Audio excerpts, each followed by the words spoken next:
দর্শক, কিছুক্ষণ আগে সিইসির সাথে বৈঠকে নির্বাচন কমিশনে গেছেন বাংলাদেশে নিযুক্ত যুক্তরাষ্ট্রের রাষ্ট্রদূত।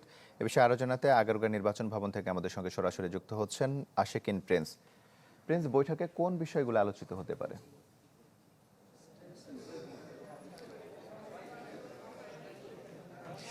তমাল 11:15টার দিকে প্রধান নির্বাচন কমিশনারের সাথে বৈঠকটি শুরু হয় যুক্তরাষ্ট্রের রাষ্ট্রদূত ব্রেন্ড ক্রিস্টেনসেনের সাথে, এবং ব্রেন্ড ক্রিস্টেনসেনের ছাড়াও যুক্তরাষ্ট্র দূতাবাসের রাজনৈতিক কর্মকর্তা ডেভিড মু রয়েছেন, এবং একই সাথে যুক্তরাষ্ট্র দূতাবাসের রাজনৈতিক বিশেষজ্ঞ ফিরোজ আহমেদ রয়েছে। প্রধান নির্বাচন কমিশনার ছাড়াও নির্বাচন কমিশনের পক্ষে রয়েছেন আখতার আহমেদ, যিনি নির্বাচন কমিশনের সচিবালয়ের সিনিয়র সচিব। তবে কি বিষয় নিয়ে আলোচনা হচ্ছে সেটি আমরা এখনও জানতে পারিনি, যেহেতু ব্রেন্ড ক্রিস্টেনসেনের রাষ্ট্রদূত হয়ে বাংলাদেশে আসার পর এটি প্রধান নির্বাচন কমিশনের সাথে তার প্রথম বৈঠক।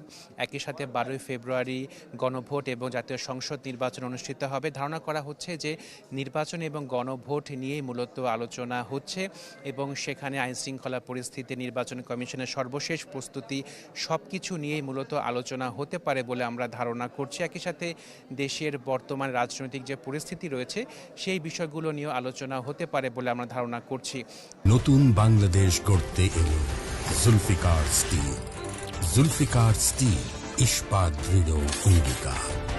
তো যুক্তরাষ্ট্র দূতাবাসের পক্ষ থেকে এখনও পর্যন্ত নিশ্চিত করা হয়নি যে বৈঠক শেষে ব্রেন্ড ক্রিস্টেনসেন সাংবাদিকদের সাথে কথা বলবেন কিনা।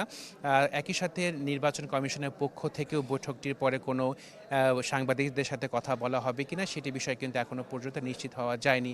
তো বৈঠকটি এখনও চলছে। বৈঠকটি শেষ হবার পরে যদি আমরা জানতে পারি যে আসলে বৈঠকে কী নিয়ে আলোচনা হলো, ব্রেন্ড ক্রিস্টেনসেনের নির্বাচনকে সামনে রেখে কোনো রকমের প্রশ্ন ছিল কিনা, প্রশ্নের উত্তরে নির্বাচন কমিশন কি জবাব দিয়েছেন, সেটা যদি আমরা জানতে পারি তাহলে আপনাদের মাধ্যমে অবশ্যই দর্শকদের আমরা জানিয়ে দেব। তবে তমাল জানিয়ে রাখি যে বৈঠকটি এখনও চলছে।